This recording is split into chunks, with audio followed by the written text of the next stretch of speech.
Au Burundi, tant à Bujumbura, la capitale économique, qu'en province, les glissements de terrain ne cessent de s'intensifier.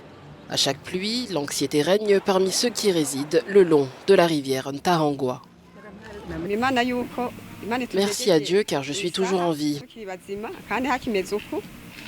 En cas de pluie, on panique, on craint que tout s'écroule et de se retrouver dans la rivière. À une centaine de kilomètres de Bujumbura, le même phénomène crée la panique.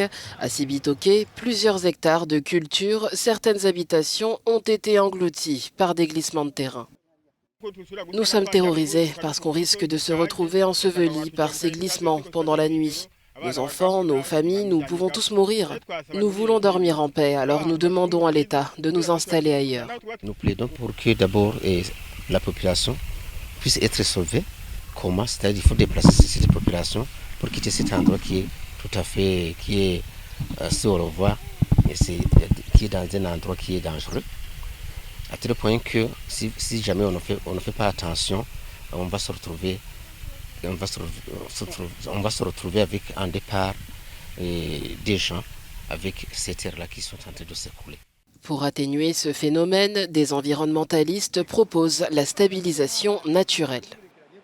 Pour penser au système de stabilisation naturelle en choisissant des essences de culture ou des plantes stabilisatrices.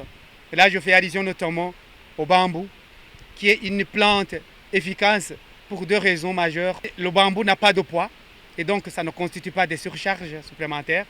Mais son réseau racinaire est très développé, ce qui fait que ce réseau racinaire contribue à la stabilisation. Ça permet à souder, ça augmente la cohésion au niveau des différentes parties du sol. En 2019, des glissements de terrain dans la province de Cibitoke ont fait plus de 24 morts et plus de 30 personnes portées disparues, sans compter les dégâts matériels.